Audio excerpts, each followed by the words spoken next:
Hello and welcome into this RNN news break right here on Racing News Now. As always, I'm your host, Garth Allen. Thank you once again for joining me today. If this is your first time catching a Racing News Now video, consider going down below to hit that subscribe button and ring the bell for notifications so you don't miss a thing going forward from RNN. On this RNN news break, we're looking back at the big ARCA announcement from yesterday. It would have been Wednesday, October the 2nd, and we got a better look at what the 2020 continuity of the ARCA Menards Series will be. And this is something, I feel like they might have listened to me a little bit on this, because this is something I've been saying for a little bit here, is the original announcement they made as to what was happening with ARCA and K&N in 2020, I thought was a little bit confusing in the sense of K&N was still going to be its own entity separate from ARCA, but they were kind of halfway merging. They've brought them a little further merged together at this point. It's not a lot different than what the original announcement was, but things have changed a little in the sense of it will all be under the ARCA Menards Series banner in 2020. You will have the normal ARCA Menards Series, which is what the current ARCA Menards Series is, that 20 race schedule throughout the Midwest. That will stay as the ARCA Menards Series. Then you'll have the ARCA Menards Series East and the ARCA Menards Series West, which is what is currently the K&N Pro Series East and the K&N Pro Series West. They will consist of 6 to 8 races each season and will crown their own champions in those 6 to 8 races.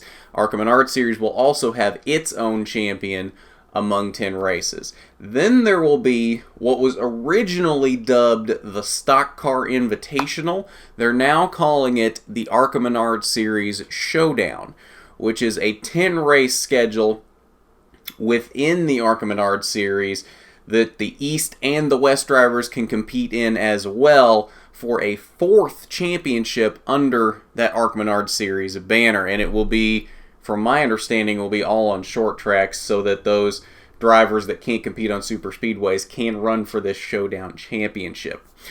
So let's dive into the details of this announcement, because we got some schedule details today. We didn't get the full schedule for any of the 4 championships under the ARCA schedule for 2020, but we got some details on what tracks will be on what schedules. So let's start off and look at each championship more in depth. The ARCA Menards Series, first off, we'll look at the ARCA Menards Series East and West. They will continue, from the press release, it says they will continue the traditions established by the Busch North Series and the Pacific Coast Late Model Series, or Winston West, and which are currently competing as the K&N Pro Series East and West. These series will feature an annual schedule of 6 to 8 races and crowning of separate regional champions. The ARCA Menards Series will still be a 20-race schedule, a mix of national combination events at venues such as Daytona International Speedway and Charlotte Motor Speedway, as well as short tracks like Madison International Speedway in Wisconsin and the Illinois and DuQuoin State Fairgrounds mile dirt tracks.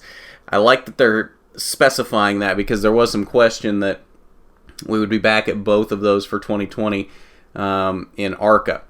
Then you have the ARCA Racing Series Showdown. Is it the ARCA? They put ARCA Racing Series in the press release. I'm assuming this is still ARCA Menards Series Showdown. 10 races within the larger ARCA Menards Series Championship that will feature the best of the 3 series coming together to crown a showdown champion. Now, this is the one I was talking about where, again, the East and the West drivers can compete in this, and these will be kinda, I guess you could call them combination races, similar to what we have at Gateway and Iowa right now for K&N East and West. There'll be combination races now for all 3, which hopefully will have the effect that they're looking for in increasing car counts, because car counts have not been great this season in ARCA or in K&N East or West.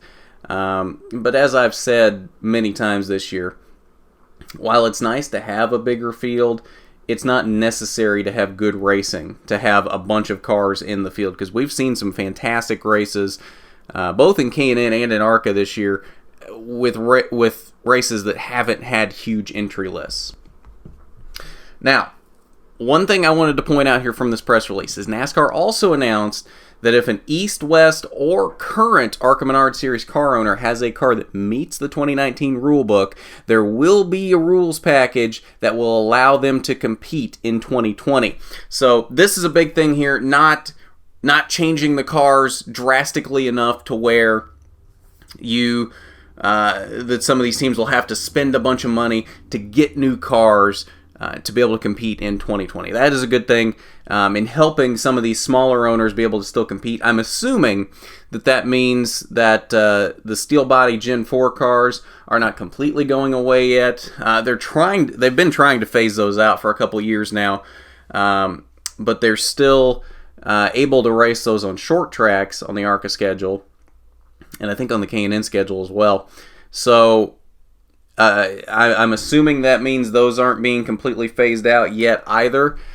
So those still will be able to use, I'm assuming, on short tracks, which is a good thing as well for some of these teams that don't have a lot of money and can't spend the money to really get the composite body cars just yet.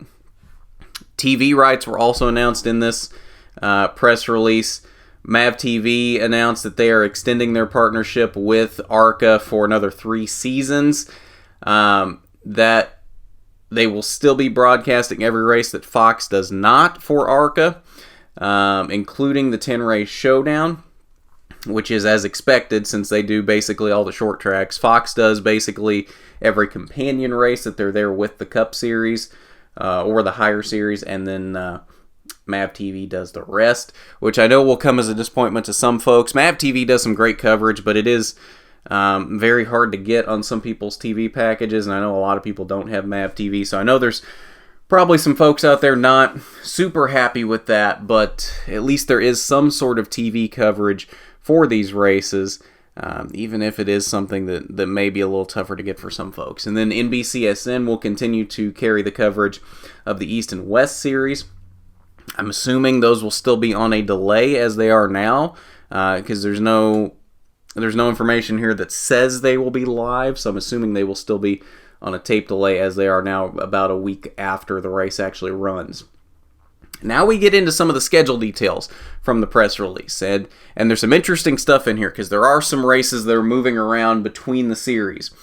It says the 2020 ARCA Menards Series will officially begin Saturday, February 8th at Daytona with the Lucas Oil 200 driven by General Tire. This will mark the 57th annual ARCA visit to Daytona.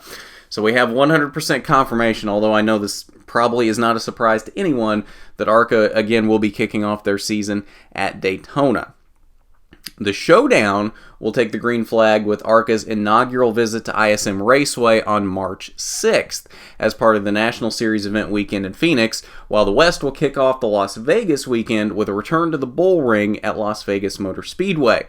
So, first off here, we've got our first big schedule change in that ARCA is now going to Phoenix. They will be there for the spring weekend when Cup and Xfinity are there on March 6th, which is, I think, a pretty big deal. That's, I believe, the first time ARCA, well, yeah, it says ARCA's inaugural visit to Phoenix, so yeah. So that's a pretty big deal there, and it's not going to be the only visit that ARCA spends in Phoenix in 2020. But then also not a surprise that the ARCA West Series will be on the Bull Ring at Las Vegas to kick off their season as well. It says West dates also include traditional events at Irwindale Speedway, Sonoma Raceway, and All-American Speedway in Roseville, California, and will crown its champion at ISM Raceway in November. So the West Series will return to ISM Raceway next season to crown a champion, as they are doing this year for the first time. They will return there next year. So there will be 2 visits to ISM Raceway between the ARCA Menards Series and the ARCA Menards Series West. So there will be some form of ARCA at Phoenix for both NASCAR weekends. Now, one thing to note here is this is not the full schedule for the ARCA Menards Series West because we've only seen 5 races here that will be on the ARCA West schedule. The Bull Ring at Las Vegas, Irwindale, Sonoma, Roseville, and Phoenix.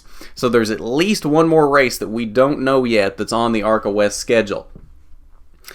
The East will race at Five Flags Speedway in Pensacola, which this year was a main ARCA Menards Series race. So that is a change to the schedule, as well as Toledo Speedway. That's also a change, pulling that off the main ARCA schedule and putting it on the ARCA East schedule.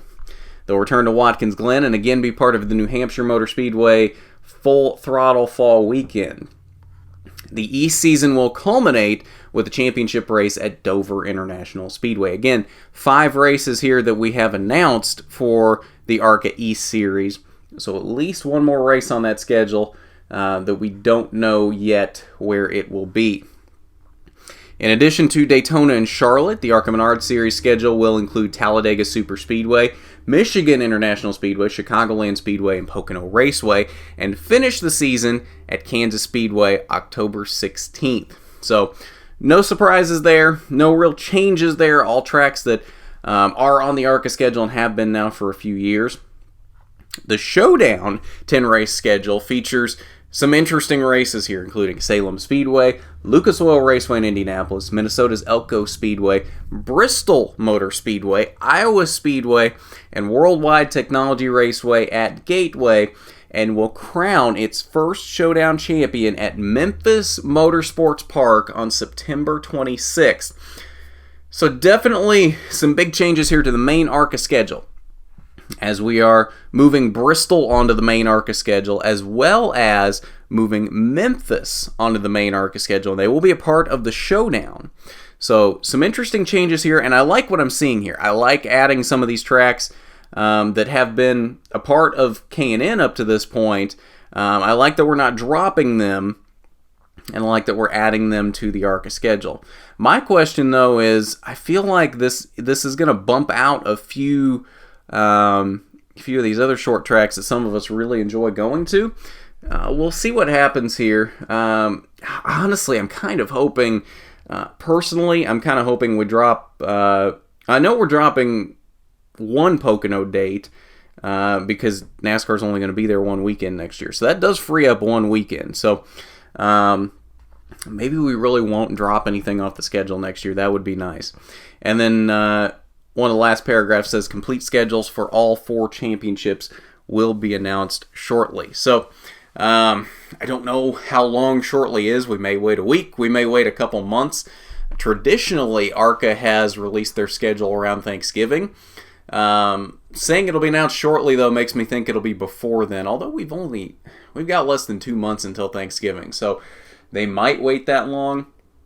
I don't see them waiting that long, though. Otherwise, I don't think they would have said shortly. So we'll see. I'm assuming here fairly soon we will have the full schedule.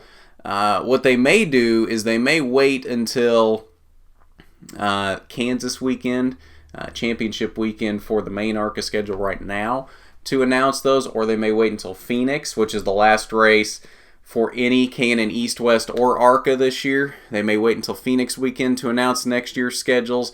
I don't really know what they're going to do here, but we'll be looking forward to that, and I'm interested to see what more changes we have here, because I feel like they might be holding a couple of things back here that are going to surprise some of us, that will be welcome additions to these schedules. So we'll see what happens here. My initial thoughts, though, are I like what I'm seeing. Is it perfect? No, but I think it's a step in the right direction. I think it's much better than what they had initially announced for next season. I think this is a lot more polished. I think this is a lot cleaner, and I think this will produce a better product than what the initial announcement was as to what the quasi-ARCA K&N merger will be. At least now it is a full merger. It will all be under the ARCA Menards Series banner. And I like that Menards is stepping up, and it will be the ARCA Menards Series across all levels here, and it's not just ARCA Menards Series on the main level, and then it's something else for the rest of them. I like that Menards has stepped up. They've shown a commitment to this, and that they're sponsoring the entire thing. I think that's really cool. But they show a big commitment overall to racing in general, so that it really doesn't surprise me, but it is really cool to see. But that's all we got for you today on this RNN news break. If any more information drops about this, we will definitely have it for you. So I think the next video coming up here, K&N runs tomorrow at Dover, don't they? I think it's tomorrow. So we should have a rewind show up for you tomorrow night for that K&N race, and then we'll be at the track Saturday with ARCA at Lucas Oil Raceway for their penultimate race of this season. So we got a lot coming up for you this weekend. Then, of course, rewind shows for ARCA and then Xfinity and Cup at Dover coming up this weekend as well. So we got stuff coming up for you. It'll be a good weekend, and hopefully you are along for the ride for all of that. If you're not already, you need to go down below, hit that subscribe button, ring that bell for notifications so you don't miss anything going forward from RNN. So you can't use the excuse, well, YouTube didn't tell me you put out a video. If you got the notifications turned on, they will definitely tell you that something was put out, and you won't miss whatever you want to see here on RNN. But while you're down there hitting that subscribe button, why don't you hit that big thumbs up button if you like the video. It's much appreciated when you do that. But at that, this has been an RNN News Break. I'm Garth Allen for Racing News Now.